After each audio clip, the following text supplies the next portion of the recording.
Esiet sveicināti zaļajā skatuvē. Lampas festivāla Lampa 2. dienā un Latvijas dabas fonda rīkotajā un iniciētajā diskusijā Daba ir skaista vai dabas estetizācija palīdz vai traucē dabas aizsardzībai. Es esmu Liena Brīsga no Latvijas dabas fonda un mēs esam šeit pulcējuši cilvēkus, kas varbūt tiešā veidā nav saistīti ar dabas aizsardzību, bet ir ļoti būtiski saistībā ar mūsu šodienas jautājumu.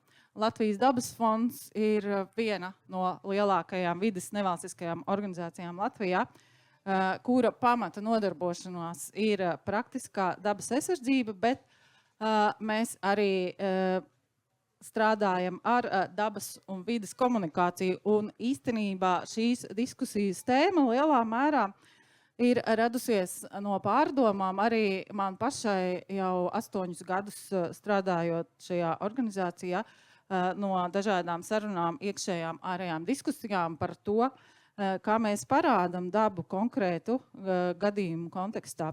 Taču jautājums par to, vai dabas skaistums kaut kādā mērā nevar kaitēt dabai un dabas aizsardzībai, noteikti nav unikāls un nav mūsu izdomāts. Tas nodarbina pētniekus visā pasaulē, un amerikāņu vides pētniece, kas aplūko to, kā Amerikā ir radušies dabas aizsardzības pamatprincipi, norāda, ka pašas pirmās aizsargātās teritorijas, kas ir slavenie Amerikas dabas parki, ir lielā mērā izvēlēti kā aizsargājums teritorijas, tāpēc, ka to skaistums ir grandios, taču mazāk seksīgām ekosistēmām, kā piemēram purviem, nācās pagaidīt, kamēr tie nokļuva dabas aizsardzības interešu lokā. Lūk, par dabas skaistumu un tā attēlojumu mēs sarunāsimies tātad ar cilvēkiem, kuriem katram ir savs skatījums, sava pieredze šajā jomā, un iepazīstināšu jūs ar tiem. Karīna Ješkina ir vides zinātņu pētniece Latvijas Universitātē. Karīnas tēma ir dabas diskursi, dabas aizsardzības diskursi, un tieši Latvijas nacionālajos parkos tā kā ar dabas reprezentāciju un dabas aizsardzības uztveri un dabas uztveri viņa noteikti ļoti daudz ko zina, jo ir arī veikusi daudz lauka darbus, runājusi ar dažādiem iesaistītajiem cilvēkiem. Juhu, Karīnai, jā, droši var aplaudēt. Un tālāk. Mana planšete pāršķīrās. Ir Jānis Milzerājs man līdzās no reklāmas aģentūras Humble, kas arī rakstās ar mazo burtu, jo ir Humble. Jānis ir jāatzīstās, šodien iepazinos ar viņu pirmo reizi, bet man viņu ieteica cilvēki, kas pārzina reklāmas jomu. Tāpēc, ja es kaut ko nepareizi pateikšu, tad lūdzu palabo, bet bijis dizainers un radošais direktors dažādās aģentūrās Latvijā, arī citur Eiropā. Viņa LinkedIn profils ir bagāts ar dažādu iegūtu balvu aprakstu, tā skaitā ieguvis balvu par Viļņas pilsētas reklāmas kampaņu, bet senos laikos strādājis arī Rīgas zooloģiskajā dārzā. Tā ir taisnība? Tieši tā, jā, man karjera sākās kā maketētājs zooloģiskajā dārzā, taisot zīmītes putnu būrīšiem. Tātad, jā, tā arī, kā mēs parādam zooloģiskajā dārzā putnus, tas arī piederās pie dabas reprezentācijas.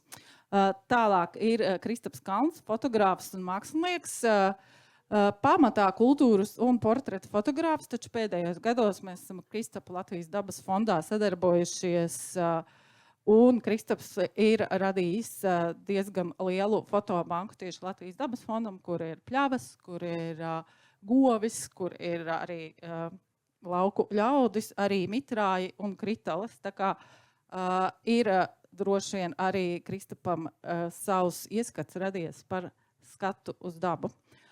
Andris Eglītis ir mākslinieks. Andri Eglīti gribējās aicināt uz šo diskusiju, tāpēc, ka viņš ir ne tikai mākslinieks, bet arī zemes īpašnieks un apsaimniekotājs. Viņš veido brīvdabas mākslas telpu Savvaļa, kas tātad nozīmē ne tikai mākslas objektu izstādīšanu, bet arī pļaušanu, aitu turēšanu un cita veida saimniekošanu. Un šīs te pieredzes krustpunkts varētu būt arī ļoti vērtīgs mūsu diskusijai. Tāpat Andrim top izstāde, kas no augusta būs skatāma Nacionālajā mākslas muzejā. Un, kā izstādes pieteikumā teikts, Eglītis piedāvā savu skatījumu uz vidi. Tā būs liecība, iespēja radīt telpu, kas ir dzīvi apliecinoša un jēgpilna un ļauj veidot ieinteresētas un nehierarhiskas attiecības ar apkārtējo pasauli. Tēma par attiecību hierarhiju starp cilvēku un dabu arī ir ārkārtīgi būtiska. Bet pēc šī te pagarā ievada, es domāju, jāķeras klāt pie sarunāšanās, un lai mēs iesildītos, tāds īsais aplis, lai aicināšu jūs raksturot, kādas ir jūsu katra privātās un arī profesionālās attiecības ar dabu. Jāni. Jā, man liekas, ka daba un mana profesija ikdienā konfliktē tādā ziņā, ka es nevaru darboties dabiskā vidē, man ir jāstrādā ar datoru. Un tas vien jau, es nonāku konfliktā, tāpēc, ka es nonāku, jo labāks es kļūstu savā profesijā, jo vairāk man jāstrādā un vairāk projektu jādara, jo mazāk es varu atrasties dabā. Protams, ir mēģināts, un starp citu, tagad top arī viens projekts mūsu aģentūrai uztaisīt pasaulē mazāko reklāmas aģentūras ofisu. Tieši dabas vidū nolikt tādu mūsu biroju, kurā mēs varam braukt un strādāt pa vasarām un redzēs, kā ies. Bet, jā, tā kā es gribētu kaut es varētu tuvāk dabai nodarboties ar savu profesiju, bet ar tehnoloģijām, tā kā modernām strādājot datoru un tagad vēl mākslīgo intelektu, kas nāk klāt un tā, tad tas viss ir diezgan nedabiski un tur ir konflikts noteikti. Man ļoti daudz mana laika paiet visādās nosacītas smalkās kultūra vietās un pilsētā. Un tāpēc man ir liels prieks, ka es varu to līdzsvarot ar būšanu dabā, ar dabas darbiem un ar kaut ko pilnīgi pretēju laka kurpēm un tauriņiem vai vienkārši dažādu veidu tauriņiem. Jā, ja šeit blakus ir dzirdams, ka darbs un mājas un profesionālā vide un personiskā vide kaut kādā mērā konfliktē, tad man ir jāteic, ka man šīs vides praktiski pārklājās 100%. Mans darbs ir manās mājās un mājas ir darbā. Es to īsti nevaru nodalīt, ne tikai tādēļ, ka es praktiski strādāju attālināti, bet visas šīs tēmas, par kurām es lasu, pētu, rakstu ikdienā, ir būtībā tiek ir izdzīvotas dzīvē, testētas. Man šķiet, ka lielā mērā arī manu attieksmi pret dabu ietekmē tas, ka es lielā mērā dzīvoju Rīgā, bet regulāri dodos arī uz laukiem, tādēļ tāda saikne ar vienkāršo dabu un, teiksim, lauku darbiem un nebeidzamu taskscape vai darbības ainavu saglabājas nemitīgi. Man laikam vienmēr es jūtos ļoti kaut kā nekomfortabli un kaut kas man tur neliekas pareizi, kad man prasa, vai man interesē daba, vai man patīk daba, jo tas pats jēdziens daba šķiet kaut kā nes līdzi kaut kādas neadekvātas konotācijas, jo, man liekas, ir tas tāds priekšstats, ka mēs izturamies pret dabu kā pret kaut ko ārēju, pie kā mēs dodamies dabā, vai pie dabas, vai kaut kāds tur ir tas nošķīrums, un tas vienmēr man licies kaut kā nesaprotam, kur tad beidzās cilvēks, kur sākas daba, un kādas ir tās attiecības, un tas, man liekas, arī ir tas, ko es visu laiku nodarbojos, un, jā, tā viena lieta varbūt, ka es ātri varu piebilst, kā es esmu atradis atbildi šim konfliktam, ir, ka tas ir tas apgaismības un Dekārta doma, ka viņš nošķīra dabu no cilvēka un to dabu padarīja par kaut kādu resursu, un cilvēks ar savu prātu var visu izskaidrot, un respektīvi tā daba tika padarīta kā kaut kas pretējs cilvēkam. Kas, jā, man liekas, tagad tā pasaule ir sapratusi, ka tas īsti nestrādā un mēģina atgriezties pie kaut kādas tādas cita veida attiecībām ar pasauli. Jā, tas vārds daba man joprojām liekas kaut kā es viņu pats personīgi cenšos neizmantot. Bet, jā. Jā, patiešām arī pētnieki norāda to, ka tieši Dekarts ir pie vainas tam, kad tika nodalīts šis cilvēka brīnišķīgais prāts, viņa ķermenis un arī ārējā daba. Bet ejot tālāk, es aicināšu palūkoties uz to, kā, kad ieraksta Google meklētājā Latvijas daba, kas ir šie pirmie rezultāti, kas parādās. Un šādas te ainavas, kas varbūt šeit uz ekrāna neizskatās tik spilgti, bet viņas ir tādas diezgan piesātināti krāsainas un tādas, manuprāt, arī daudz apstrādātas, ir tas, kas ir šie pirmie rezultāti. Kā jums, katram no sava skatu punkta, kā jūs kopumā raksturotu to, kāda šobrīd Latvijā ir dabas reprezentācija un parādīšanās mākslā, mēdījos, populārajā kultūrā kopumā? Es varētu teikt, ka tam ir, man par Latviju ir, es nezinu, vai es tādu tieši par Latviju varētu teikt baigo viedokli, bet kopumā tā reprezentācija vienmēr ir saistīta ar to, ko cilvēks saprot. Tāpēc, kad jebkas, ko cilvēks nesapratīs, būs kā drauds. Un šeit arī tāpēc mums ir tādas ļoti veidojās klišejiskas bildes un tik daudz, un teiksim, ja mums ir jāņem tādu masu un jāprasa cilvēkam, kas ir skaists, viņam liekas skaists tas, kas ir tādas klišejiskās kalendāra bildes ar dabu.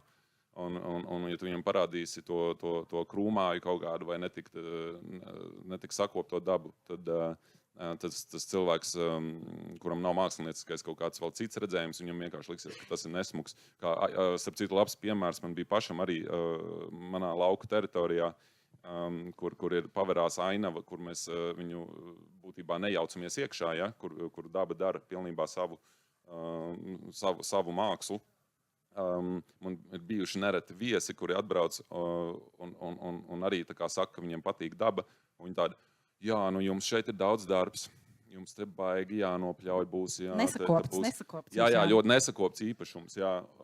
Un tad mēs vienmēr saprotam, ka tā kā, laikam šī mums nebūs tā kā pa vienu ar šiem cilvēkiem kaut ko šeit kopā darīt droši vien, jo liela daļa cilvēku tiešām, viņi saprot to, ko viņi saprot, un to, ko viņi var sakopt. Tas viņiem ir skaists.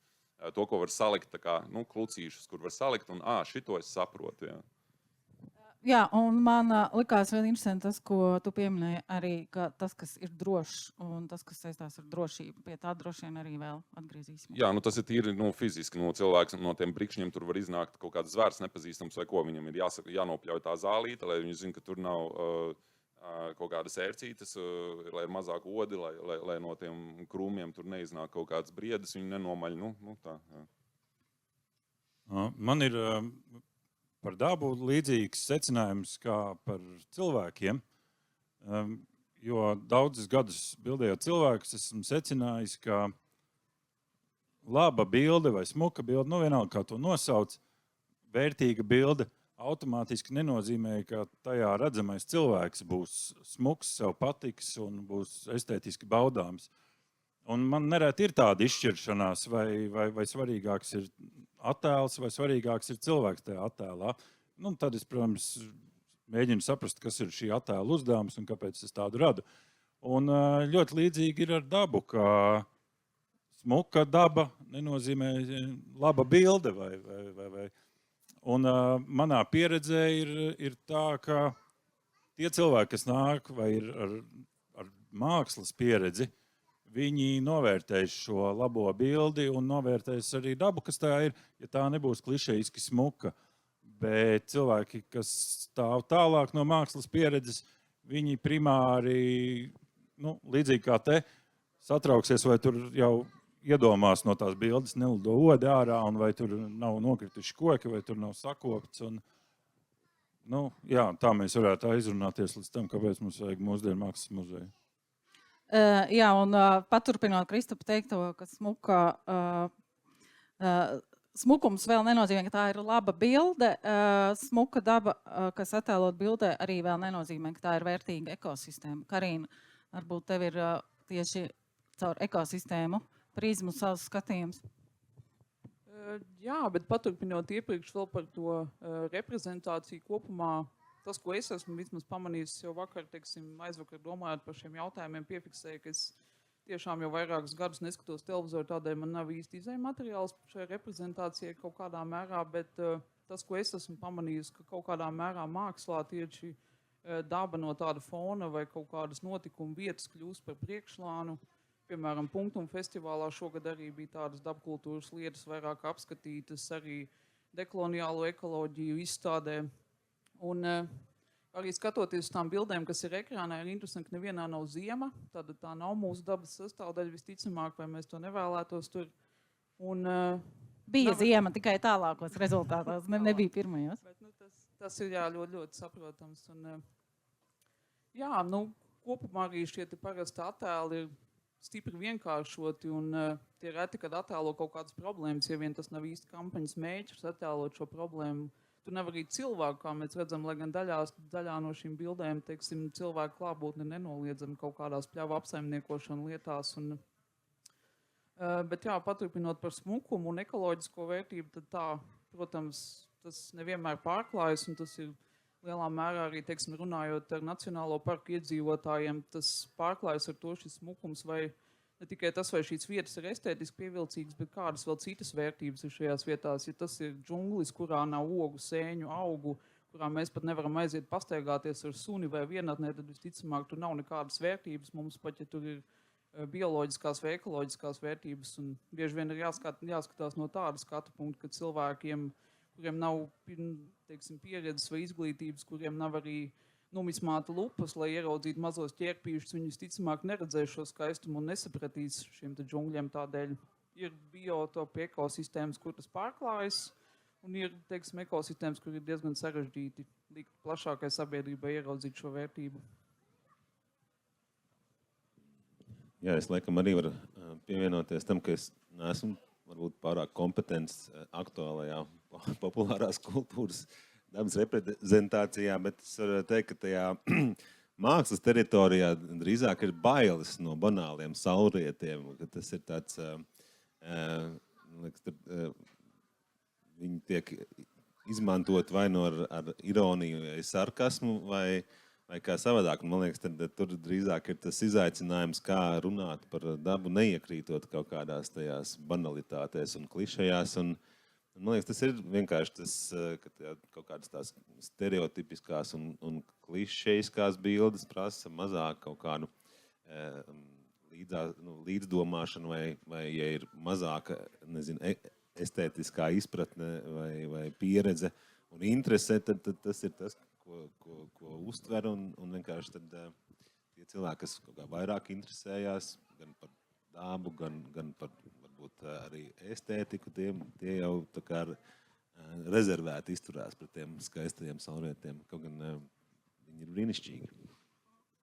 Ja es varu šo papildināt domu, īstenībā, jā, arī reklāmā tas strādā līdzīgi, ka šīs klišejas un banālā skalas uz banālo pusi bildes, arī zīmoli, kurus mēs attīstam, beigās katram zīmolam ir jāatrod sava vizuālā teritorija, lai būtu unikāls zīmols un lai to zīmolu atcerētos un varētu identificēt, ka tas ir šī zīmola komunikācijas valoda. Līdz ar ko no tāda viedokļa varētu teikt, ka pat reklāma varētu palīdzēt dabai, tāpēc, ka ja katram šim zīmolam ir jāatrod tomēr savs unikāls vizuālais tēls, tad tur ir daudz iespējas arī uz dabu viņu fotografēt vai ilustrēt kaut kādā unikālākā veidā un tādā veidā būt tai daudzveidīgākai vienkārši. Jā, nākamais jautājums tieši jau turpina to, ko Jānis jau iesāka. Gribēju lūgt, lai jūs pastāstat, kā tieši jūs reklāmas, mākslas un foto jomas pārstāvi, kā daba ienāk parādās jūsu darbos, kāda ir, varbūt varat raksturot, kāda ir jūsu pieeja dabai, jūsu lēca? Manā gadījumā daba var būt kā kaut kādas norises cita uzdevuma, vienkārši darbības vieta, ko es izmantoju kaut kādā citā radošā uzdevumā.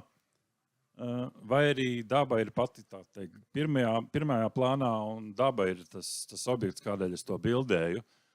Un atkarībā no tā, tad arī ir man jāatbild pašam sev uz jautājumu, vai es esmu tā teikt, turos pie dokumentālisma likumiem, vai es, iespējami dažādi to atainoju, bet tā tomēr ir patiesība, vai arī ir kaut kāds radošs mērķis, kurā es izmantoju dabas klātbūtni, un tad manas iespējas manipulēt ir daudz lielākas, bet pat, ja es turos pie tā šķietamā dokumentālisma, piemēram, uzņemot kaut kādus attēlus, ainavas dabā priekš Latvijas dabas fonda, piemēram, arī tad man sev ir diezgan grūti jāatbild uz jautājumiem, kad es sēžu pie datora un apstrādāju bildes, vai man tur to gaismiņu pataisīt, bišķīt smukāku, siltāku, atbilstoši aktuālajiem toņu trendiem, vai saglabāt tādu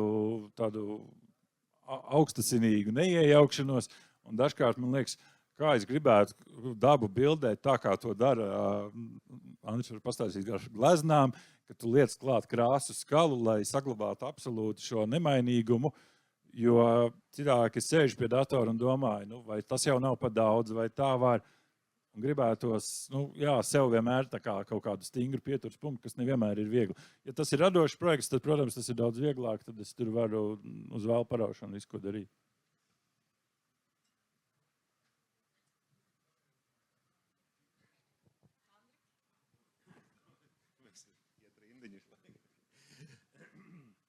Jā,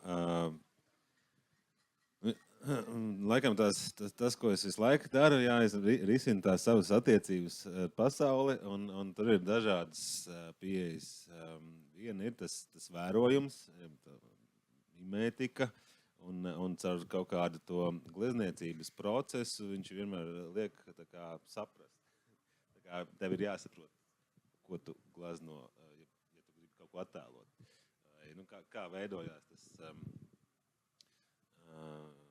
attēls, un tas ir vienmēr tāds vērojums un atdarināšana, un atdarināšana, ja tas mimēze ir ļoti būtiski, man liekas, cilvēka īpašība, jo mēs iemācāmies pasauli atdarinot, kā bērni, nevis vispirms saprotam, bet mēs tā kā lielā mērā vienkārši atdarinam jau apkārt esošo, un tādā veidā mēs mācāmies pasauli, un tādā veidā es arī ar to glezniecību mācos pasauli. Bet tad ir vēl viens virziens, ko es pēdējos gados attīstu, ka es mēģinu to sadarbību veidot, ka es veicu kādu darbību, radu gleznas plakni, un tad es viņu atstāju dabā, ja ļauju dabas spēkiem iedarboties dažādos veidos un veidot savus attēlus, un tad es mēģinu atkal atbildēt uz to ar kaut kādiem netriviāliem glezniecības valodas līdzekļiem un būt kaut kādā tajā ārpus prāta un ārpus ideju teritorijā un vērot, kā atnāk kaut kāds impulss kaut ko radīt un darīt. Respektīvi, vai tā ir ilūzija vai nav, bet mēģina kā līdzvērtīgās pozīcijās ar to apkārtējo vidi vērot, kā kaut kas rodās un top. Tā. Un kā ir ar reklāmas jomu? Jāatzīst, ka ļoti daudz, tas primāri vienmēr ir vēstījums un primāri ir koncepts un ideja, un tas ir, teiksim, katrā reklāmas kampaņā tā vadošā zvaigzne, teiksim, tas ir concept is king, angliski, teiksim, un tas ir pēc kā mēs vadamies, un atkarībā no reklāmas kampaņas uzdevuma man nav gadījies vēl bijis, kaut gan es neiebilstu, bet taisīt kaut ko, kur būtu uzdevums tieši par, kur būtu daba vai dabas vērtības kā galvenais koncepta elements, un tamdēļ manā pieredzē ir pārsvarā, daba ir bijusi ļoti vienkārši tāda klātbūtnes, varbūt formā, tas viņa dabas loma ir bijusi vairāk kā lokācija kaut kur vai kā tāds papildinošs elements, bet tas galvenais stāsts parasti un tēma ir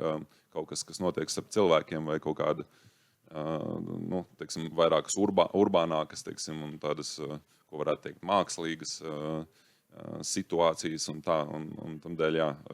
Jo ar dabu ir, būtams, ka cilvēki dabā tās nianses varbūt paši, cik cilvēki nedzīvo tik tuvu dabai, tad varbūt arī no dabas man nenāk, tas nav cilvēkiem tik uzrunājoša lieta, tās niansēs tur dabā to visu uzrunāt, jo viņi to nesapratīs. Jo ar reklāmu ir jāšauj tā, lai tur nav pārpratumi.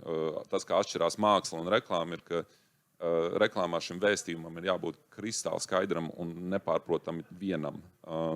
Un lai tādu vēstījumu varētu radīt, ir jāšauj tādu, kas, kas nav tik niansēts. Un lielākai daļai cilvēku tā sapratne par dabu tomēr ir ļoti tāda attāla, un tāpēc viņi arī attēlojot dabu reklāmas kampaņās, viņai ir jābūt visai, diemžēl, sanāk viņai būt diezgan klišejiskai un tādai vai arī vienkārši kā tādam fona elementam un reti, kad sanāk tur.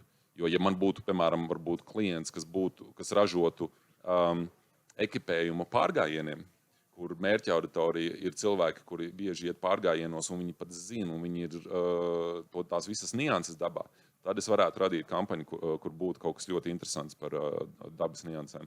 Bet tomēr, ja man viens no klientiem ir, piemēram, Eko Baltija vide, kas ir atkrituma apsaimniekošanas kompānija, bet viņiem tomēr tas klientu loks nav dabā dzīvojoši baigi cilvēki. Tie ir tomēr cilvēki ar mājsaimniecībām un kaut kādā urbānā vidē, un līdz ar ko es arī par tādām dabas niansēm tur baigi nevaru izpausties. Tur pietiek ar zaļo krāsu?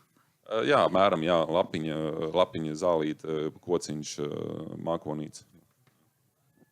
Tā, tagad es gribētu pievērsties auditorijai un parādīt divus attēlus. Es nezinu, cik jūs viņus labi redzat, varbūt ne pārāk, bet tad kreisajā pusē ir mežs un labajā pusē ir mežs. Un es gribēju lūgt jūs, tie, kuri labprātāk ietu pastaigā vai izbaudītu mežu, tie, kuri izvēlas kreisajā pusē esošo mežu, jūs varat lūdzu pacelt rokas. Jā. Un labajā pusē? Jā, šī ir ļoti neparasta auditorijas atbilde, jo šo attēlu es rādu bieži dažādās auditorijās, un visbiežāk ir par kritālu mežu. Šis ir attēls no biotopa, kas atbilst dabiskam mežam.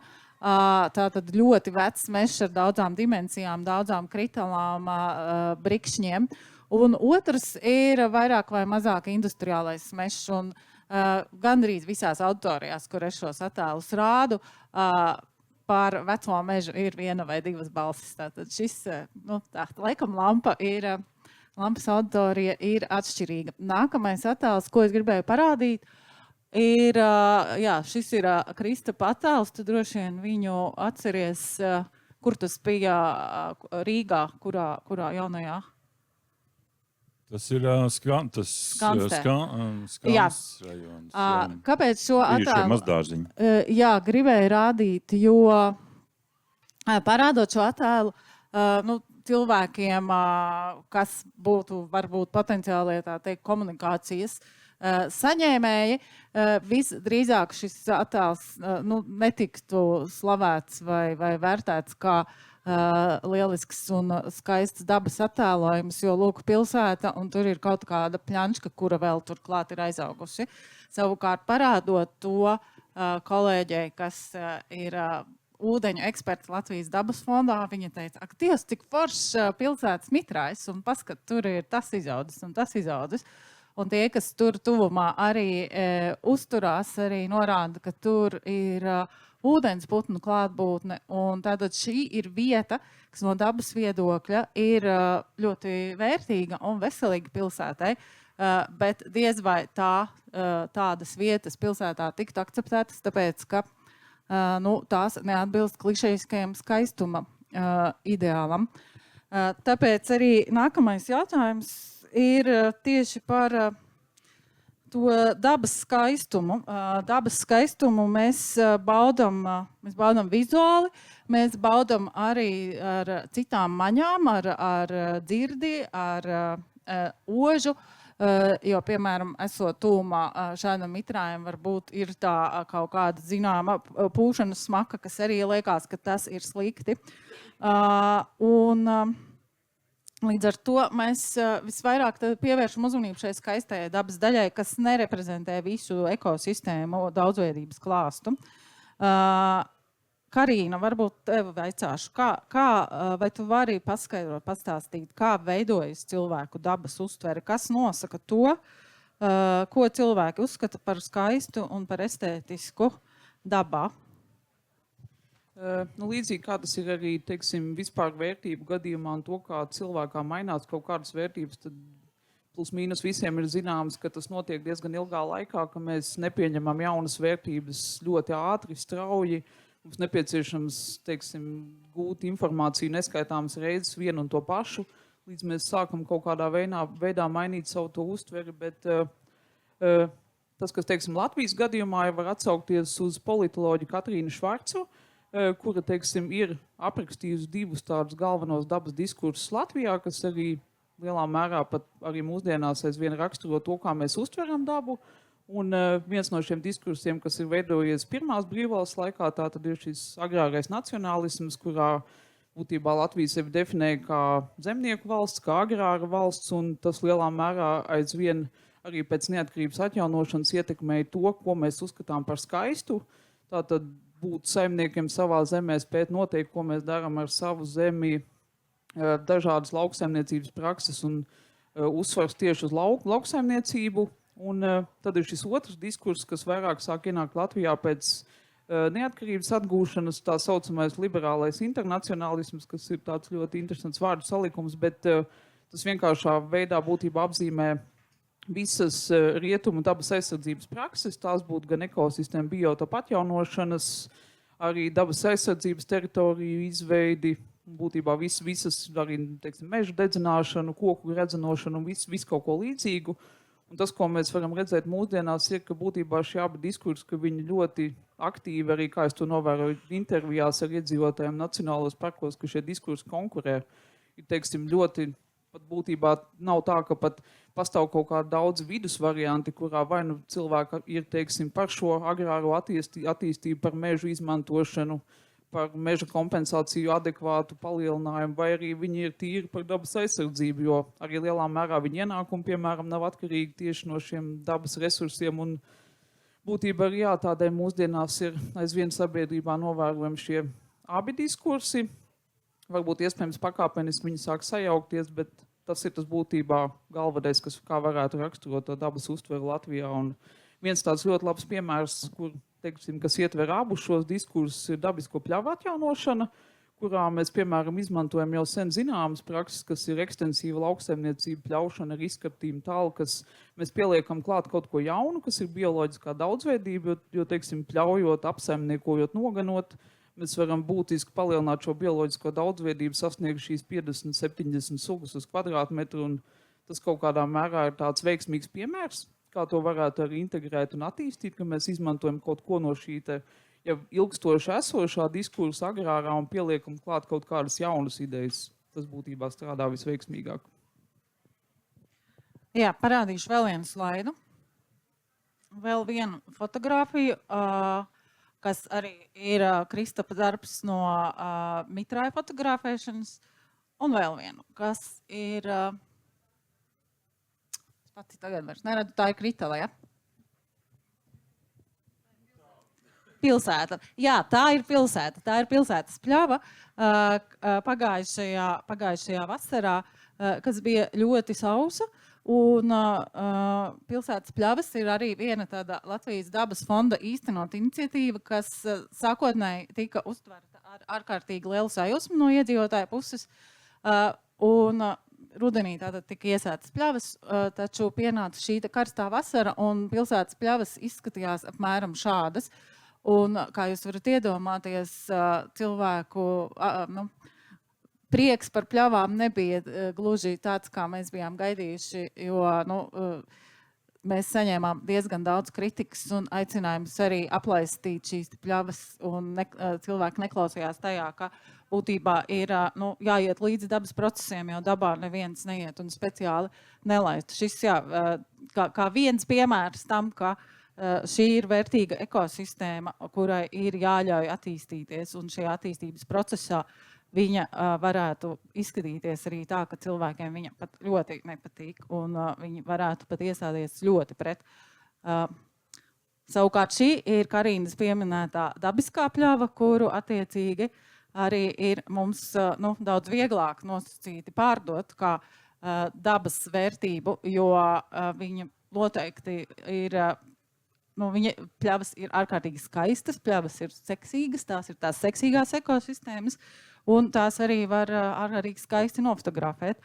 Un jautājums, kas varbūt nedaudz atkārtoja iepriekšējos jautājumus, bet vai tāda apkopojoša pārdoma ir, vai tas, ka veidojot šo skaisto dabas reprezentāciju, mēs neveidojam kaut kādā ziņā arī dabas diskrimināciju, un mēs neizceļam, mēs tātad izceļam un par vērtīgām ieceļam tikai šīs ekosistēmas, kuras izskatās skaistas un ir attēlojamas skaisti. Vai es varu tā provokatīvi nedaudz varbūt... Jā, lūdzu, mums nevajag visiem tā teikt vienā balsī runāt. Es domāju, ka nepastāv tāda lieta, kā dokumentāls foto, vai attēls. Tu vari jebkad, vismaz reklāmā strādājot, ir ļoti svarīgi, kā tu vari uz jebkuru situāciju paskatīties no jebkura leņķa. Un tāpat jau arī caur foto kadrējot bildi vai izdomājot, kas būs tajā bildē, jebko var uztaisīt, ka tas izskatās skaisti. Pa lielam, tā kā jautājums ir, ja mēs gribam to kaut ko, kas ir izkaltis, to pļavu, padarīt skaistu, viņai jau pieliekot blakus kaut kāda objektu, kurš vienkārši piestāv tur un harmoniski caur krāsām, var jau arī skaista bilde sanākt, nedroši vien. Droši vien var, bet jā, tā ir tā problēma, ka es saprotu, ka nav iespējams absolūti objektīvs attēls, jo jebkurā gadījumā tur būs kaut kāda mana profesionālā darbība, kas to pavērsīs vienā vai otrā virzienā. Un tas tad arī ir tas mani bieži mokošais jautājums, ka es gribētu, lai tā ir vienkārši daba, bet es saprotu, ka es tur iejaucos ar to savu redzējumu. Un tāpēc es tā mēģinu sevi nomocīt ar šiem jautājumiem, kurā brīdī es to tā teikt pārāk daudz. Un ir viegli būt māksliniekam, kurš piedāvā savu redzējumu, bet ir grūti būt dabā dokumentālistam, kurš vienkārši tāds Googles mašīna, kas brauc un tikai bezskaislīgi uzņem attēlus. Tas ir diezgan tāds grūts uzdevums. Un savā ziņā arī tātad, ja mēs ņemam vērā to, ka nepastāv šī precīzā dokumentālā dabas fotografija, tātad jebkura fotografija ir mediēta, tad reāli mēs veidojam kaut kādu paralēlo dabu, kas dzīvo fotografijās un dzīvo mākslā, un kurai varbūt nevienmēr ir saikne ar šo īsto dabu. Karīna, kā tev šķiet? Jā, protams, es domāju, tas jau ir intuitīvi skaidrs, ka tas kaut kādā veidā šīs reprezentācijas ne tikai īsti nepadara mūs tuvākus, tas ar mūs arī atsvešināt, dot pavisam maldīgus vai atšķirīgus priekšstats par to, piemēram, kāda ir pļavai jāizskatās. Pļauja var izskatīties pavisam citādi. Un, protams, arī kaut kādā mērā, protams, tas saistīts arī ar dabas prečošanu vai padarīšanu par preci, teiksim, kurā mēs sākam krāt šo simbolisko kapitālu, braucot no vienas vietas uz otru, uzņemot šos attēlus, kas ir visiem, un kas arī kaut kādā mērā kapitālismu paveic, un tas varētu būt plašāka tēma. Ja es varu iestarpināt, māksla kā tā, viņa dala sakni, vārds mākslīgs. Manā izpratnē māksla ir mākslīga tādā veidā, kad mākslinieks jau aranžē pa savam gan to redzējumu, gan to bildi. tāda dabiska māksla, es domāju, ir pati daba bez šī mediātora. Tā kā jebkāda veida daba, kuru iet caur jebkāda veida mākslinieka redzējumu, viņa jau ir mākslīga. Viņa ir mākslīgi uzkomponēta, salikta vai no šitā leņķa vai tā leņķa, tādā dabas apstākļu, tādā gaismā vai šitādās krāsās. Un tas jau viss var radīt kādu tev emocionālo stāvokli, tu gribi tam cilvēkam nodot. Jā, un es te gribēju pie šī piebilst arī, ka man, piemēram, skatoties attēlus, vairumā gadījumu es varu nolasīt, kas ar to attēlu ir, uz ko tur ir spiests, kas tur ir gribēts panākt.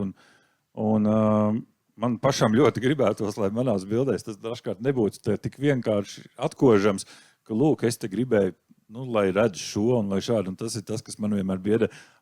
Tur būs uzreiz redzams, ka es te esmu tā gribējis, lai ir šitā tā, lai ir nejūtama šī mana autorība. Atšķirībā no mākslas darba, kur varbūt es, lai gan arī nevienmēr mākslā es gribētu, lai man saprot vienu konkrētu lietu, drīzāk es gribētu, lai tā ir plaši interpretējama, bet tomēr tas, ka skatoties attēlus, ļoti skaidri var nolasīt kaut kādu autora vēstījumu, kurš gūst virsroku pār to pašu dabas objektu.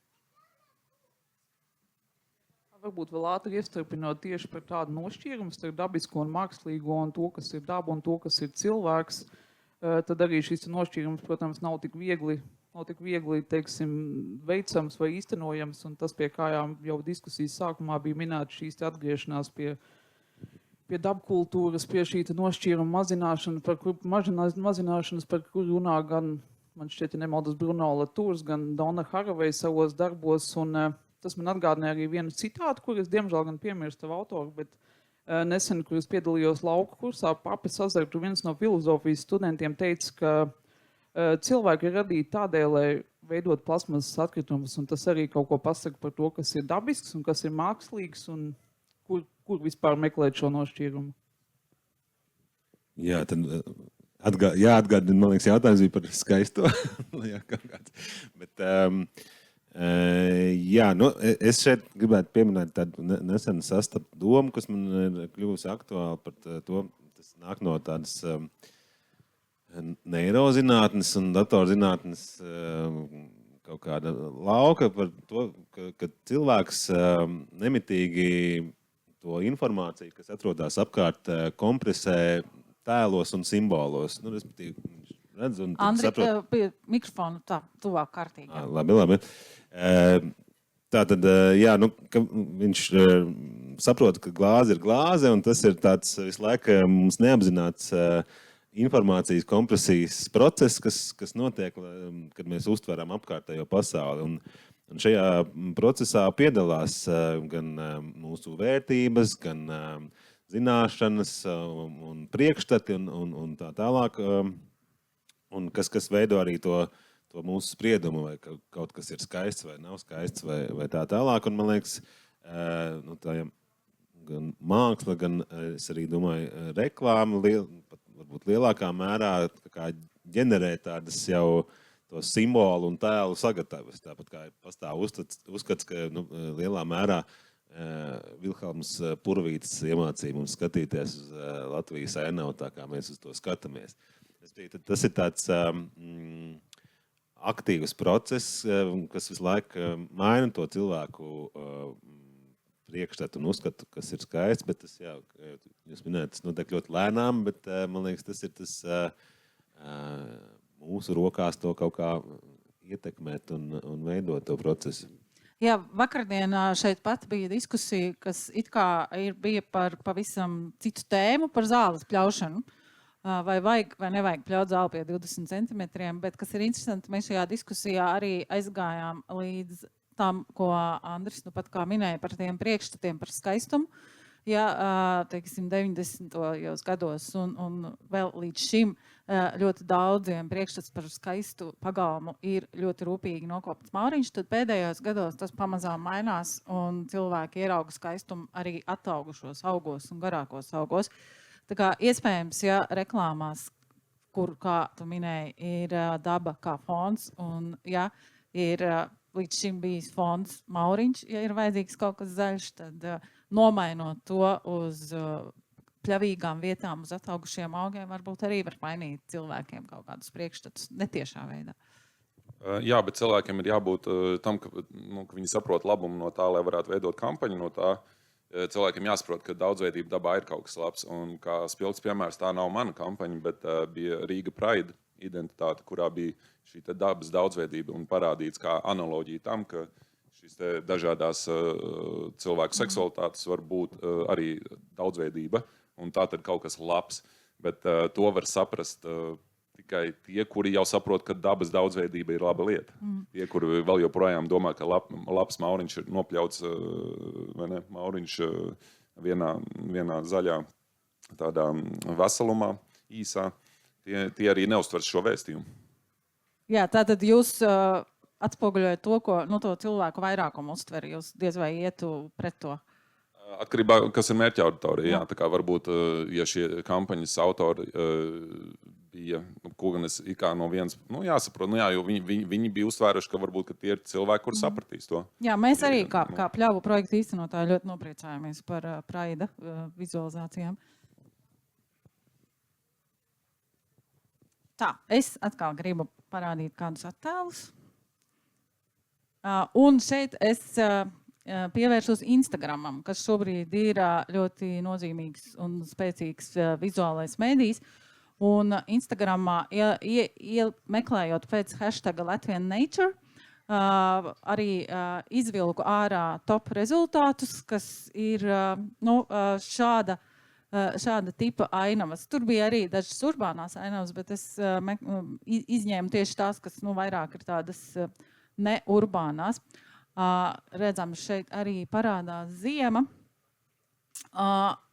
Un šī te otrais slaids ir ainavas un fotogrāfijas, kas parādās Instagramā Latvija Travel kontā, respektīvi Latvijas tēlu popularizēšanas kontā. Tātad Latvijas tēls tiek popularizēts caur šādām te, un kopumā Instagrams nosaka ļoti daudz ko mūsu dabas vizuālajā uztverē. Tad no vienas puses šīs bildes slavē Latvijas dabu, bet no otras puses rada šo te nereālo priekšstatu par dabu.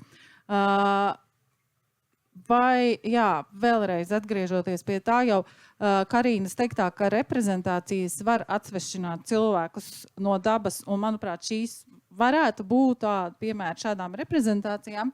Varbūt mēs varam padomāt par to šeit, kas varētu būt tās dabas reprezentācijas, kas var tuvināt cilvēkus dabai un kas var cilvēkiem ļaut izprast un novērtēt dabas daudzveidību. Man ir tāda pirmā doma, kas nāk prātā, kas, man liekas, radīja kaut kādu zināmu nospiedumu tālākajā, bija Madaras reklāmas, kas bija, savā veidā kaut kāds jauns virziens reklāmu vizualitātē. Un es zinu, arī starp fotogrāfiem tas ir ticis kaut kur pieminēts un runāts.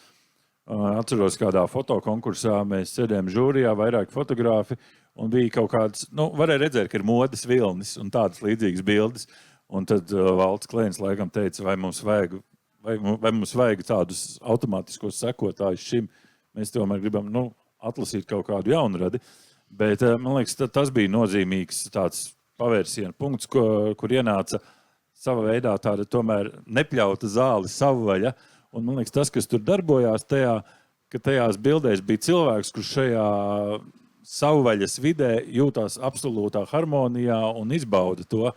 Un es pieņemu, ka arī, kad man ir tā pieredze zemniekus, piemēram, fotografēt, tu redzi to vairāk vai mazāk laimīgo un harmonisko cilvēku tajā vidē, tad tas arī sūta to vēsti, ka šis ir labi.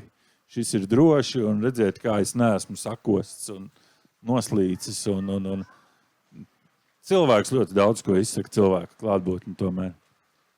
Tātad ne dronu bildes, bet drīzāk tādas bildes, kur mēs redzam cilvēku dabā.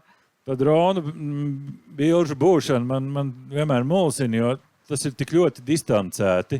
Un iespējams, ka tas, kāpēc cilvēkiem patīk, jo viņš jūtās droši, jo viņam tur tiešām viņš ir drošā attālumā no oda un no brieža. Bet viņām arī vienlaikus viņš nevar iegūt tādu drošības sajūtu, ka tā ir tā vide, tā pļava, kurā es gribu droši iegulties. Atšķirībā no augstāk minētās reklāmas. Bija vēl, laikam, ja es nemaldos, Mežpils, laikam, alum bija tāda, kur briedis iesoļo tādā meža ainaviņā. Tur vienkārši ir tāda meža ainaviņa, kaut kas līdzīgs kā tā slavenā glazna ar lācīšiem, kur konfekšu papīram bija. Bet tu šajā gadījumā briedis iesoļo, ir jāsaprot, kas ir auditorija šai reklāmai, un dzerot alu, varbūt, ka šie cilvēki, viņi tieši grib piedzīvojumus. Un varbūt, ka tā stratēģija varbūt bija tāda, ka, jo kāpēc gan tu negribētu skaistā tādā meža ielokā, ka tev pēkšņi tāds briedis tur paiet garām vai kaut ko, tas ir piedzīvojums. Un tad vienmēr taisot vai arī to dabas daudzveidību mēģinot tirgot, tev ir jāatrod, kāds būs labums cilvēkam. Tātad vai tiem, kuri grib justies droši, vai tā būs drošība, tiem, kuri grib piedzīvojums, vai tie būs piedzīvojumi, tie, kuri grib, kas tajā auditorijā ir vajadzīgs, kā jebkurā tādā tirgošanas droši vien tur pirmajā nodarbībā pastāstīs, ka tev jāskatās no mērķa auditorijas vajadzību viedokļa, nevis ko tu gribi tirgot, bet kas ir vajadzīgs šim cilvēkam, kam tu to vēlies notirgot. Bet ja mums šķiet, ka mērķa auditorija nemaz nezina savas vajadzības, ka nezina to, ka dabas daudzveidība mums ir vajadzīga? Tā dabas daudzveidība nāks kā es laikam iepriekš minēju, kā tāds varbūt, ka pat tā ir tikai vienkārši vide tam galvenajam vēstījumam, kas ir kaut kas cits, tas galvenais, ko viņi vēlās, ir piedzīvojums vai drošība vai tas. Un viņi vienkārši redz, ka viņi var piedzīvojumus gūt dabā, kur ir daudzveidīgi, ka viņi var gūt drošību un piedzīvojumus arī nekoptā mežā. Ka viņi var, ka viņus odi sakodīs tāpat pie tā koptā mauriņa, kā pie, Dailes teātra, kur tagad ir ļoti daudzveidīgi sastādīti augi. Jā, man patika pieminētais apzīmējums nekopts mežs, kur pirms pāris gadiem publiskajā diskursā ieviesa Zemkopības ministrija laikā, kad notika cīņa par grozījumiem koku ciršanas noteikumos, kas pieļāva cirst ievā koku ciršanu, un tad Zemkopības ministrija arī aicināja cilvēkus publicēt bildes ar hashtag nekopts mežs, un tas nekoptais mežs, kas parādījās šajās bildēs, bija šis visbiežāk dabiski vērtīgais un daudzveidīgais mežs. Tāpēc tas vides organizācija jomā šis nekoptais mežs ir palicis kā tāds sarkastisks un ironisks apzīmējums. Jā, Andri, vai tev ir kādas domas vai komentāri par šo Instagram vizuālo kultūru, un vai mēs varam to kaut kādā veidā uzvarēt? Jo katrai no šīm bildēm ir 1000 laiku.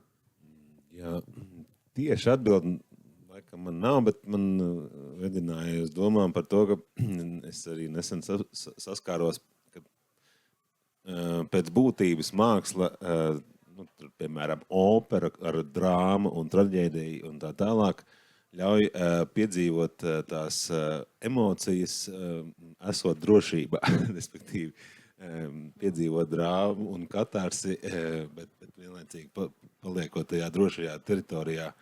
Un dažkārt es arī mēdzu jokāt, ka vislabāk dabu var izbaudīt caur automašīnas logu, jo tad tu esi tajā drošajā attālumā, ka tu vari novērtēt to skaistumu tīri tā, jā, kā kaut ko skaistu, jo, teiksim, arī tā paša, saules taku pieredze, brišanas pieredze, tas nav bieži vien, tā kā, ko nevarētu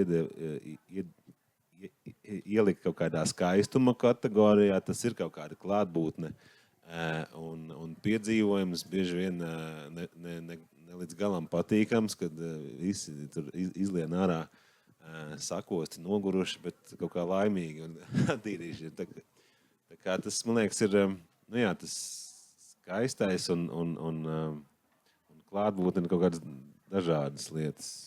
Jā, tas man atgādināja arī manu pat kā sarunu ar kolēģi, bioloģi, kas arī iet un monitorē pļavas, un viņi saka, kāds tur skaistums, daba ir brutāla. Un viņa brien pa tādām vietām, kur viņai, kā viņa teica, man laikās, ja es te nokristu un nomirtu, tad vienkārši man slīķis ātri vien pazust, jo dabā tas viss notiek ļoti ātri. Bet šī dabas puse ir tā, kas ir šī te svarīgākā šīs ir tās vērtīgās ekosistēmas, kas netiek reprezentētas. Karina, kā tu skaties uz šo te Instagram vizuālo kultūru un vai varbūt vajadzētu veikt kaut kādu pret skaisto skatu kampaņu? Jā, varbūt mazliet arī paturpinot par tām bailēm un afektiem un to drošo attālumu, tas ir arī kaut kas, par ko es pēdējā laikā domāju. Un atceroties arī laikus, kad es kartēju dabu, tātad vienu šo vasaru, kad es kartēju, teiksim, veidu šo te dabas inkvizīciju, kā daži saka, vai inventarizāciju mežos un purvos, man šķiet tādu dabas pieredzes vairs nekad nekur neiegūšu, un es domāju, tas bija kaut kas ļoti unikāls, bailīgs, un tas nelīdzināsies nekam agrāk, nezinu, visticamāk arī turpmāk pieredzētām, jo iespējams es kaut kādā veidā izvairos no līdzīgu pieredžu atkārtošanas. Un jāatzīmē, ka tā bija tā vasara, kad, teiksim, sociālajos mēdījos sāka parādīties video ar lāčiem, kur viss kaut kur staigā apkārt, un es kartēju tieši šīs teritorijas, kur bija uzņemti šie video, un tas piešķīra tādu īpašu asumu visam šim, teiksim, gājienam, īpaši, ka arī daži, teiksim, māju saimnieki, ar kuriem man dažkārt sanāca kontaktēties, viņi, piemēram, minēja, nu, tur no rīta lācis izkrēc ar lauku, lai tev tur veicis, un apmēram tādā garā. Un, jā, tam attālumam drošiem ir ļoti liela nozīme tajā, ko mēs varētu uzskatīt par skaistu, jo diez vai mums arī tas pats briedis tiešā tūmā šķīst ļoti skaists, vai nezinu, vai mēs tur justos droši. Un, jā, tad turpinot vispār par tādu Instagram kultūru un to, kā tuvināt cilvēkus, izmantojot Instagram, varbūt man rodas šaubas, vai Instagram vispār spēja tuvināt cilvēkus dabai, jo, piemēram, ir varbūt dabas fotografi, kuri, teiksim, caur tādu, teiksim, ilgstošu procesu, kāds ar meditāciju, kontemplāciju dabā, varbūt, teiksim, tver šos kadrus pieredzi pavisam citāda, bet tad, ja mēs braucam uz šīm ikoniskajām vietām un mēģinām 100 veidos, teiksim, 100 bildēs noķert pareizo leņķi, mums viss ir riebis, jo nesanāk, nav tā foršā gaisma, mēs jau saulriet nokavējām, tad jādomā, cik ļoti tas mūs tuvina dabai, vai arī tas tieši kalpo kā tāds priekškars dabas, ko mēs, teiksim, drīzāk bēgam no šīs pieredzes caur tādu pastarpinātu fotografēšanu, nevis tuvinām sevi. Tas, protams, ir tā ļoti vispārinot, tas noteikti nav vairākums, bet tā varētu būt arī daļa, kas tā jūtas. Man varētu būt tāds īsa doma, kas ienāca prātā. Ja mēs gribam popularizēt kaut ko Instagramā, izmantojot Instagram vai jebkuru citu sociālo tīklu, ir jau kā cilvēkam, kas ir svarīgi tam, kurš ir tas influenceris vai kurš veido saturu, viņiem ir svarīgi gūt uzmanību, un uzmanību ir ļoti grūti noķert šajos sociālos tīklos, un ļoti daudz, tāpēc jau ir bijuši arī šīs te pat visādi, kur tur tos selfijas taisot pilnīgi līdz nāvei, ir krituši no visādām aizām, jo viņi mēģina dabūt unikālu bildi, viņi mēģina dabūt kaut ko, kas izskatās bišķiņ savādāk. Un tāpēc labi tāda, šīs stratēģijas, kas ir, pat nav nekas jauns, bet, kad tieši, tātad tu tirgo nevis ērtumu, drošību vai piedzīvojumu, tu varbūt tirgo unikalitāti. Un tādā veidā, piemēram, ir tā kolēģu kampaņa, tā nav arī manas veidot, bet kas bija Neglīte bitei. Tātad, ja visiem ir šausmīgi koptas eglītes mājās šajos Ziemassvētkos, pie kā viņi selfijas taisa, tad tu vari būt unikāls un stilīgs varbūt ar neglīti tieši. Tādā veidā var uz to skatīties. Jā, tā, parādīšu vēl nākamo bildi, kurā ir attēlota kritala un arī tādā mitrā vietā. Pirms dažiem gadiem Latvijas dabas fonds kritalu iecēla par gada dzīvotni. Mēs katru gadu izvēlamies vienu dzīvotni, kuram tad pievēršam lielu uzmanību. Un kritala kļuva par vienu no mūsu vispopulārākajām dzīvotnēm, tāpēc, ka radīja daudz arī jautājumu un nesaprašanu un arī komentārus Twitterī, vai tad ar mums ir tik slikti, ka mēs beigtu koku tagad iecelsim par gada dzīvotni. Bet, jā, visnotaļ kritala pievērsa uzmanību, un mēs gribam cerēt, ka arī mēs nedaudz, tā teikt, uzlabojām kritalas reputāciju. Bet tieši, jā, kritalas mitrāja pilsētā, brīkšņi šie vecie meži, tās ir šīs te vērtīgās ekosistēmas, kas nav reprezentētas zem hashtaga Latvijas daba, un tās bildes netiek izmantotas Latvijas kā valsts reklāmās.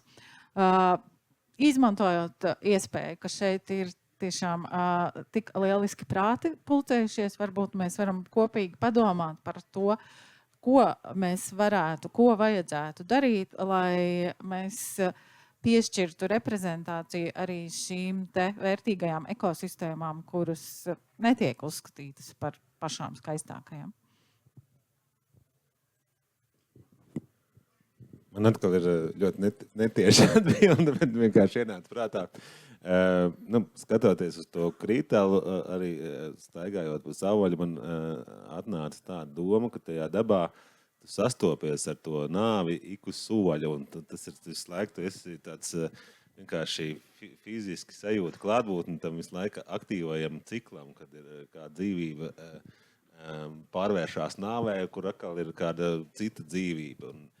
Es tā kā padomāju, ka tajā pilsētā tur mēģina ignorēt to nāves klātbūtni, ka tur ir tas lietas taisītas mūžībai, lai viņi stāv un zāle vienmēr ir zaļa un apstādījumos vienmēr zied puķis. Un tas man likās kaut kāda tāda ļoti interesanta atšķirība starp to kaut kādu pilsētas vides sajūtu un to meža vai dabas sajūtu, kur tas cikls visu laiku ir redzams. Un tādā ziņā, man liekas, arī tie koptie meži mēģina izskaust šo nāves klātbūtni. Te uzreiz man gribās pieminēt tādu savu novērojumu. Es papētīju Latvijas valsts meža Instagram kontu, un ko es tur secināju, tāpat ne atsevišķas bildes, bet tieši kopumā paskatoties, ka praktiski visās bildēs figurēja cilvēka klātbūtne. Tur bija vai nu kaut kāds celiņš, vai nu kaut kāda būve, vai katrā bildē bija redzams, ka cilvēks tur ir bijis klāt un kaut ko darījis, un darījis šķietami labu, sakārtojis to vidi. Un, tas, man liekas, arī stāsts par to drošību un arī, ka mēs varam to dabu pakļaut. Iepratim tādam savvaļas kritālu mežam, kur ir tā nāves smaka, tā teikt, biedējoša. Jā, par to nāves smaku tikai gribēju nokomentēt, ka kāda terapeita reiz minēja, ka cilvēkiem ir ļoti vērtīgas pastaigas par šiem vecajiem mežiem, kur ir kritāls, jo kritāla klātbūtne viņiem dod mierinājumu un iespēju samierināties arī pašiem ar savu nāvi un iznīcību. Karina, kādas tev ir domas par to, kā mēs varam mainīt šo dabas reprezentāciju, lai dotu vietu un balsi arī kritālām, pļančkām, zampām, steignājiem? Es laikam gribētu turpināt ar piemēru. Ļoti nesenu, pirms pāris nedēļām, mēs kopā ar dažiem domu biedriem, viena no lietām, ko mēs varētu darīt, mēs devām vārdu Toņkalna mitrājam, kas ir mitrājs, kas atrodas ap Toņkalna staciju un jauno joprojām attīstībā esošo Latvijas Universitātes kampusu. Tātad mums ir mazas tādas ieceres turpināt šo projektu, un šī, protams, vieta, kas vizuāli nav pievilcīga, nekādā veidā, gan arī izņemot, bērzus, kas varētu būt klasiski skaistāk šī te aleja, bet tā būtībā tas ir mitrājs, tas ir aizraudis, tur ir mētājas pudelis, atkritumi, tur ir viss kaut kas, bet reizē, esot kaut kā pa vidu, tam visam arī esot ar zināmu informācijas bagāžu par dabu. Es esmu, sapratusi, ka šai vietā ir tāda ļoti īpaša aura un harizma, tas ir, kur veido, gan šīs te gulbju ģimenes, kas tur dzīvo, vārdas, kuras es vairs nedzirdu laukos, bet es dzirdu Rīgas centrā, un šī būtībā vieta ir unikāla, tādēļ mūsu plānos ir, mest visus iespējamos sprunguļus tipiskajai Latvijas Universitātes attīstībai riteņos un kaut kādā veidā mēģināt novērtēt, kas šajā vietā atrodas, tīri sugu līmenī, kādas dabas vērtības varbūt necerēsim uz mikroliegumu sugām, kas būtu, protams, ļoti jauki, bet tur varētu būt dažādas citas interesantas sugas un varbūt meklēt iespējas, kā šo mitrāju vismaz daļēji iekļaut šajā, universitātes kompleksā, jo šī vieta ir unikāla un, apspriežoties ar citiem kolēģiem par ārvalstu pieredzi, kur jau, šīs dabiskās vietas ir salīdzinoši maz. Šāda, vieta noteikti netiktu nolīdzināta līdz ar zemi, bet tiktu domātas, rīcības un plāni, kā to iekļaut. Jo šī vieta viņai piemīt zināms šarms, atliek tikai novākt pudeles, lai to saskatītu vairāk iedzīvotāju. Ir smieklīga lieta, ka mēs esam nonākuši, man liekas, tādā bišķiņa paradoksā, ka arī ar šo jautājumu, kā mēs varētu atrisināt, jo mēs meklējam būtībā vienu atbildi, varbūt, un mēs meklējam, piemēram, arī, ja tā ir komunikācija un jautājums ir par mākslu, kā mēs varētu nokomunicēt šo un ar kaut kādu vienu vēstījumu. Un tas ir paradoks, tāpēc, kad mēs tieši runājam par daudzveidību, un mēs runājam par to, cik daudzveidība ir daba, un tad arī šie vēstījumi, jo vairāk mēs to mēģinam ar vienu vēstījumu noklāt un atrisināt, jo tiešām klišejiskākam un tādam garlaicīgākam beigās tam rezultātam jābūt, lai pilnībā uz visiem cilvēkiem strādātu. Un tāpēc tas mans risinājums, kā to darīt, būtu tiešām skatīties uz atsevišķām mērķa auditorijām, atsevišķu cilvēku grupām, kuriem ir dažādas vajadzības, un tad caur tām šo dažādu mazu vai lielāku, bet dažādām grupām un dažādām vajadzībām, tad arī gan tajā Instagramā, gan TikTokā vienalga, kur segmentējot to auditoriju, tā var arī šo te unikālo un daudzveidīgo dabu šiem daudzveidīgajiem cilvēkiem nokomunicēt kā kaut ko labu un vajadzīgu. Tagad versīšos pie auditorijas. Varbūt auditorijā ir kāds jautājums vai kāda atziņa radusies sarunas gaitā, ar ko jūs gribat padalīties? Krista mikrofonā, lai dzird arī tiešraides skatītāji. Labdien un paldies par sarunu. Viens komentārs. Man liekas, tas bija 2019. gads, kad Latvijas kultūras kanonā tika iekļauta sadaļa ainavas Latvijas. Un, tur var apskatīties, kas tiek atzīts par tādu skaistu Latvijas ainavu, kurā, protams, ir arī daudz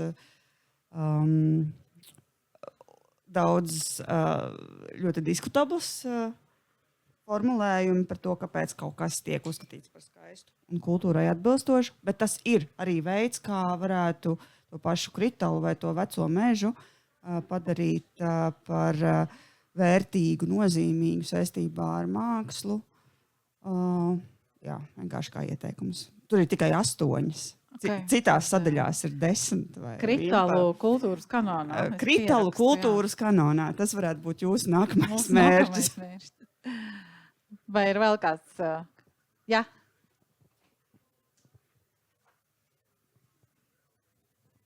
Paldies par sarunu. Tiešām interesanti. Man liekas, tiešām ir svarīgi parādīt to dabas daudzveidību pilsētā un pievērst tam uzmanību. Bet kā tas būtu, ja, piemēram, mēs parādītu šo kritalu skaistumu un visi tiešām dotos masveidā uz mežiem skatīties kritalus? Kā tas, piemēram, ir no dabas saglabāšanas viedokļa? Vai tas būtu ok? Jā, tas ir vēl viens paradoks, ko varbūt es nedaudz nokomentēšu, un tad iedošu vārdu Karīnai par šo cilvēku radīto slodzi uz dabas vērtībām, ka no vienas puses dabas aizsardzības joma nemaz nevēlas patiešām, lai cilvēki masveidā dotos uz mežiem, vecajiem mežiem skatīties kritalus vai tiem pašiem purviem, jo šobrīd ir ļoti liela antropogēnā slodze. Karīna, kāds tev varbūt ir komentārs par šo tādu paradoksu? Jā, ja mēs visi dosimies skatīties vienu vai divas kritālus, šai vietai noteikti klāsies slikti, līdzīgi kā tas bija, teiksim, Līča Lanģu klintīm, vēl, teiksim, pandēmijas laikos mēs redzējām, kas notika tad, ja tur ļoti daudz cilvēku dodas un kas ar to notiek tādēļ. Jā, no vienas puses šī uzmanība ir vajadzīga dabas aizsardzībai, jo vajadzīgs šis te pamatojums un, teiksim, kādēļ, ko mēs aizsargājam, teiksim, jādod arī, teiksim, cilvēkiem iespēja redzēt, ko mēs aizsargājam, lai cilvēki to labāk saprastu. Bet atceroties, man šķiet, tas bija Aldo Leopolds, kurš arī savā darbā Smilšu grāfistas kalendārs minēja to, ka, teiksim, būtiska dabas vērtība, par kur mēs aizmirstam, ir tieši vientulība. Un tad, ja mēs kaut ko pārlieku sargājam, vairs nav beigās to, ko sargāt. Tādēļ tas vienmēr ir tāda balansa meklējuma, cik daudz mēs, teiksim, sniedzam iespēju piekļūt dažādām vietām, kādā veidā mēs mazinam šo slodzi, varbūt ar infrastruktūrām, teiksim, plūsmu virzībām. Un, teiksim, jā, tas būtībā ir nemitīgi līdzsvaru meklējumi. Kur bieži vien, teiksim, vairs nav šīs vientulības vērtības, ir, teiksim, fotografēšana un Instagrams un parādīšana. Es tur biju. Par šo vientulību arī tā ir labs punkts tēma, un ko var savilkt kopā ar to unikalitāti, kas arī ir kaut kas, kas cilvēkam tomēr ir nepieciešams. Instagramā tur skatoties un tā. Un tad mans viens tāds risinājums par šīm kritelām būtu, ka tu atrodi savu kritelu. Kad katrs atrod savu unikālo kritelu. Tas ir līdzīgi apmēram tā kā, ja tev ir kāds draugs, kuram ir ideja aizbraukt kaut kur, kur visi citi nebrauc. Tas taču ir interesanti. Un tādā veidā tā ir vērtība, kaut kāds labums, ka mēs katrs zinām kaut kādu interesantu vietiņu, ko zinām tikai mēs. Jā, Citur adoptē, teiksim, delfīnus, mēs adoptēsim kritelu. Un kā saka mani kolēģi, kas ir bioloģi un tieši kritelu pētnieci, viņi saka, ka tas ir tāds kosmos un pietuvoties kritelai un ar lupu viņu aploko. Tas ir veids, kā cilvēks arī var iepazīt sevi. Bet, Andri, kāda ir pieredze ar savvaļu un šo cilvēku plūsmu?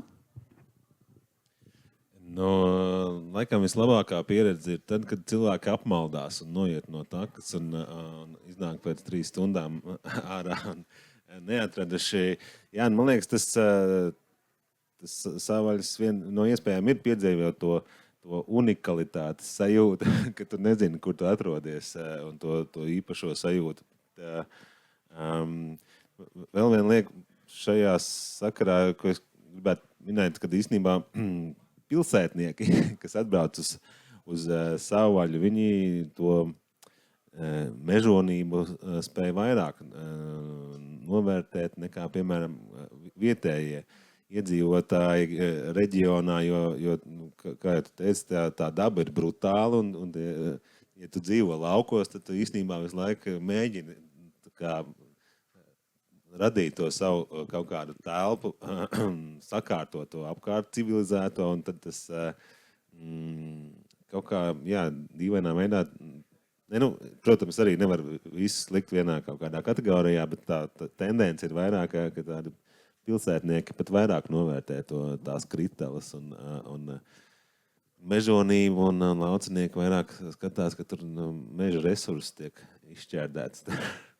Karīna, tu varbūt vari nokomentēt par pilsētas un lauka iedzīvotāju atšķirīgo izpratni par dabas skaistumu, jo Andra teiktais man vedināja domāt uz to, ka tieši pilsētnieki, tieši izglītotie cilvēki ir tie, kas savā ziņā veido un uztur šīs skaistās Latvijas skaisto dabas bilžu kultu. Un lauciniekiem iespējams ir pavisam cits skatījums. Ko laucinieki uzskata par skaistu dabu? Tas, ko es pati esmu pamanījis, teiksim, ir, ka var atšķirt šīs mājas laukos, kuras varbūt nesen ir iegādājušies cilvēki, kas pārceļas no pilsētām, tad viņām parasti šie pagalmi ir drīzāk nekopti. Tā kā viņi vēlas šo savvaļu, vēlas varbūt ne tik gludi šo mauriņu.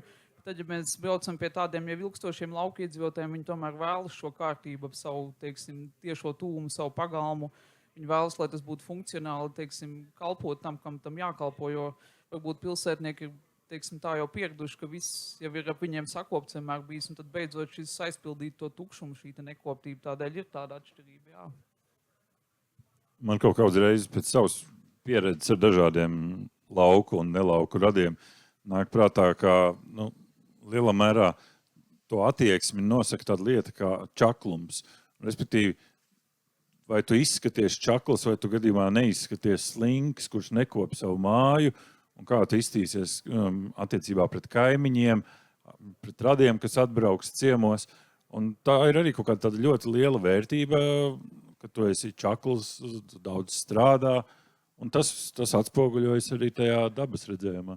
Karīna, vai šis nav tiešā veidā piemērs agrārā nacionālisma pieejai un diskursam un tam, kāds tika nolikts standarts viensētām? Pavisam noteikti arī. Tas, kas varbūt, es nezinu, vai arī, teiksim, 20. gados pagājušā gadsimta bija tik svarīgi, ko kaimiņš par tevi domā, bet zinot latviešu pieņemt, tā varētu būt bijis jau tad. Tādēļ arī šī reprezentācija ļoti, teiksim, vēlams tālajiem kaimiņiem ir ļoti svarīga, kad viņi brauc garām un redz, vai tev tur ir sakopts vai puķu dobīti izravēt un tam līdzīgi. Un tas arī tiešā veidā saistīts ar šo nacionālismu un, teiksim, rietumdabas aizsardzības idejām. Jā, arī mēs Latvijas dabas fondā mēdzam rosināt cilvēkus savā pagalmā vai viensētās ieviest dabas daudzveidībai atbalstošas lietas, piemēram, tās pašas kriteles vai atstāt žagaru čupas vai nepļaut kādus laukumus. Un bieži vien saduramies tieši ar šo te pretrunu, ka tad mans pagalms tiks uzskatīts par nekārtīgu, vai kā jau Jānis minēja, kā atbrauks ciemiņi un teiks, jums te vēl daudz darba, un Jānis nav gana pļaumašīnu darbinājis. Jā, vai ir vēl kāds jautājums vai komentārs? Jā, Madara.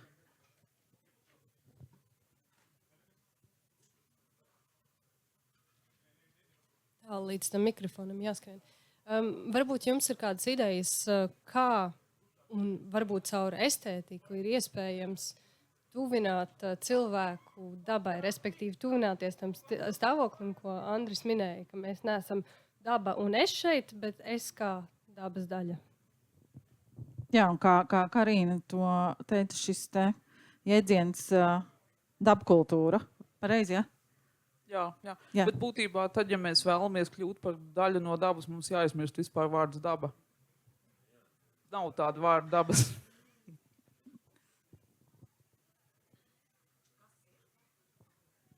Nav.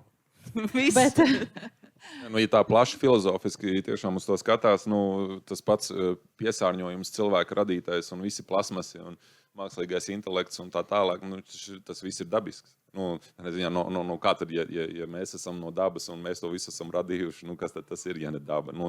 Tādā ļoti lielā, plašā, kaut kādā atkāpjoties no zemeslodes. Mēs jau vienkārši paši iesim bojā, bet tā daba jau turpināsies. Dabai jau viss ir kārtībā. Ja tā. Man arī šajā visā kontekstā arvien vairāk jāuzdod sev jautājums par to pašu ainavu runājot, piemēram, tā kā Krista teica par tām ainavām. Bet kāpēc gan, lai cilvēks nebūtu arī dabas daļa un nefigurētu ainavā, kāpēc tu nevarētu būt sienas zārds, piemēram, kas ir tāds ļoti klišejisks ainavas, tā kā sastāvdaļa, tādas arī ar romantisku nacionālu piesitienu. Kur tad ir tā robeža? Jo mēs jau arī nevaram teikt, ka mēs esam tikai svešķermenis. Mēs droši vien, mums arī ir vieta dabā, bet kur tad ir tā robeža, cik daudz mūsu atstātās pēdas tajā dabā ir uzskatāms par labām, par pareizām, un kur tad tur jau cilvēks pa daudz ir iejaucies. Un tas ir apmēram tikpat grūti, droši vien atbildams jautājums, tā kā, kad es apstrādāju bildes un domāju, cik daudz tos kanālus pavilka kaut kur uz vienu vai otru pusi, un kur vēl tas ir normāli, un kur jau kaut kāda robeža tiek pārkāpta. Jā, es gribēju pārmest tiltiņu no Kristapa teiktā uz Andra jaunās izstādes konceptu par nehierarhiskām attiecībām ar apkārtni. Varbūt tu vari pastāstīt, kā tu tiecies veidot šīs nehierarhiskās attiecības, jo tā varētu būt viena no atslēgām, kā mēs varam mazināt šo te attālumu no dabas, kuru, kā mēs vienojāmies, nesauksim par dabu. Jā. Atkal man netieši atbildi būs, laikam, prātā. Tas man interesē arī pēdējā laikā zinātne ir pievērsies apziņas pētniecībai tieši lielā mērā saistībā ar mākslīgo intelektu un tā tālāk, bet līdz skaidrai atbildēji, protams, viņi nav nonākuši, bet viena no tām atbildēm, ka apziņa vienmēr ir tīklojums. Un arī kaut kāda tā paplašinātā prāta teorija, ka mūsu prāts neatrodas mūsu galvā, ka viņš atrodas attiecībās ar visu apkārt esošo. Un vienkārši, man liekas, ir interesanti man personīgi mēģināt apzināties un sajust to, ka, piemēram, es arī šīs sarunas laikā visu laiku skatos uz to koku stumriņu un strautiņu, un tas ir ietekmējis. Tas ir manas šīs sarunas sastāvdaļa. Respektīvi, arī kritāli, jā, un tas vienkārši tas, kādā vidē, tā ir vēl viena tā mazliet cita doma par to, kādu vidi mēs ap sevi veidojam. Tā vide veido mūsu domas un formē mūsu domas. Un tas ir tāds appusējs, nemitīgs process. Un jā, vienkārši kaut kā mēģināt apzināties to, ka tā, ka manas domas un mans prāts un mana apziņa nav tikai manā galvā vai ķermenī, bet ka tas ir tāds tīklojums ar apkārt esošo vidi, un tad tas ir arī jautājums, kā mēs pret to izturamies un kas mums tur ir vērtīgs un tā, bet, varbūt tāds, tad kā viens no piemēriem, kad, ja es ēdu gaļu, piemēram, tad es nolēmu, tad man ētiski pareizākais veids būtu pašam audzēt to jērus un pēc tam viņus apēst, kas tā kā no tā pilsētnieka gaļēdāja viedokļa liekas no ārprāts. Tagad tu izaudzēsi jēriņu, tu viņu mīļos visu vasaru un tad beigās tu viņu apēdīsi. Un tieši tā es arī izdarīju, un tas likās ļoti pareizi. Un kaut kā visforšākais veids, ka, ja es ēdu gaļu, kā to darīt. Un bija, varbūt tā bija arī iztēlota, bet bija sajūta, ka tai gaļai ļoti laba enerģija. Un tā visa rūpes un mīlestības jēriem nāk apakaļ. Vai ir vēl kāds jautājums? Anda, paldies. Man likās, ka tev būs kaut kas sakāms par šo. Jā, man ir arī saistībā ar to dabas, vai pareizāk sakot, vai ainavas uztveres mediēšanas tieks, tā kā mums gribās mediēt to kā cilvēku uztver ainavu un to šausmīgi klišejisko variantu par ainavu rāmīšiem. Ko jūs domājat par to? Tas pašai kaut kāds viens no šausmīgs, arī kā ainavu pētniekam liekas viens no sāpīgākajiem tēmām kaut kādas dabas teritoriju labiekārtošanā, veidot rāmīti, lai būtu caurkula, lai cilvēks varētu ieraudzīt ainavu. Jā. Man pirmā doma ir, ka ir jau vispār labi, ka cilvēks cilvēkam palīdz kaut ko ieraudzīt. Un tādā ziņā ir apsveicami šādi centieni, tā teikt, kad kāds savam līdzbiedram grib kaut ko parādīt un paplašināt viņa pieredzi. Par formu tas droši vien ir cits stāsts. Bet es laikam atbalstu ideju, ka mēs citam kaut ko gribam tā teikt parādīt. Rāmējums varbūt tās nav tas labākais veids. Es varu tikai kuriozu gadījumu pieminēt šajā sakarā, jo mēs pirms pāris sezonām Savvaļā uzaicinājām piedalīties maigo svārstību grupu, kas bija mākslinieki, kas kaut ko darīja ārpus pilsētas pirms gadiem 30. Un tad Jānis Mitrēvits nolēma vēlreiz uzstādīt savu darbu, kas bija tāpēc pirms 30 gadiem, proti šo te koku rāmīti ainavā. un tā kā bija vienkārši pirms 30 gadiem, tas bija kaut kas pilnīgi cits, nekā tas ir kļuvis tagad. Un man liekas, tas ir tas jautājums par kaut kādu,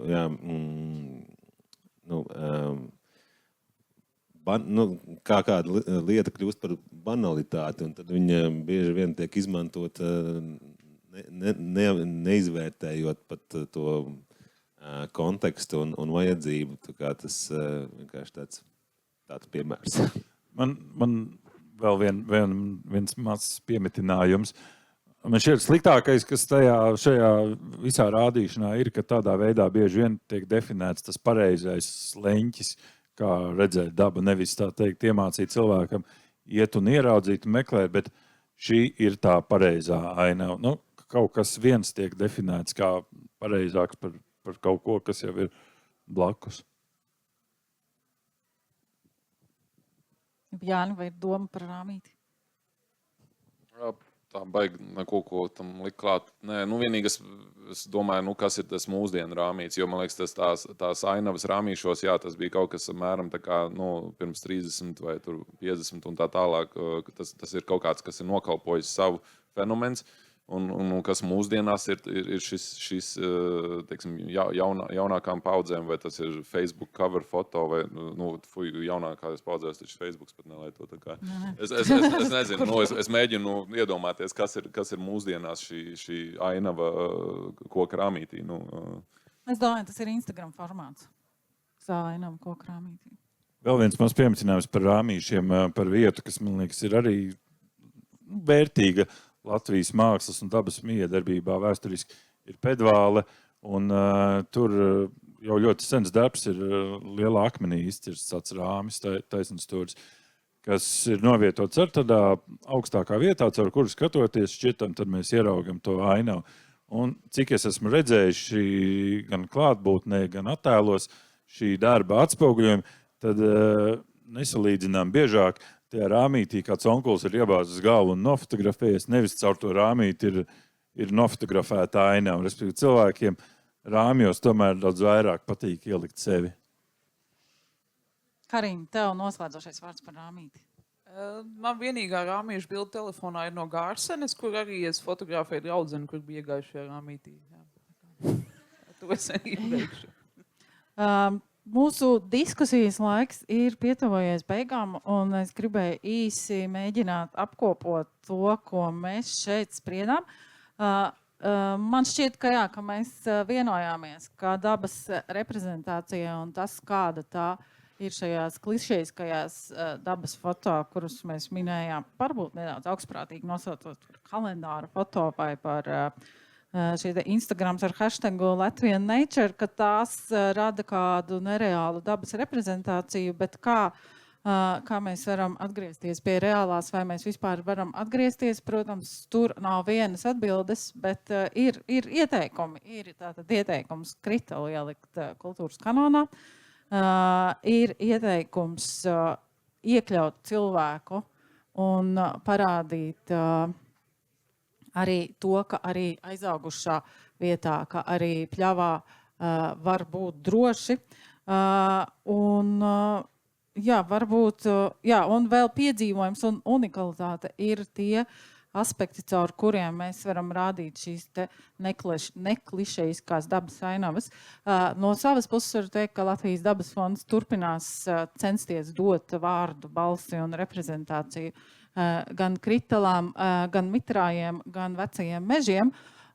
Es ceru, ka arī varbūt reklāmas jomā būs kādas vizuālās valodas izmaiņas uz daudzveidības pusi. Vai jums runātāji ir vēl kāds noslēguma vēlējums vai atziņa? Nevajag fotografēt.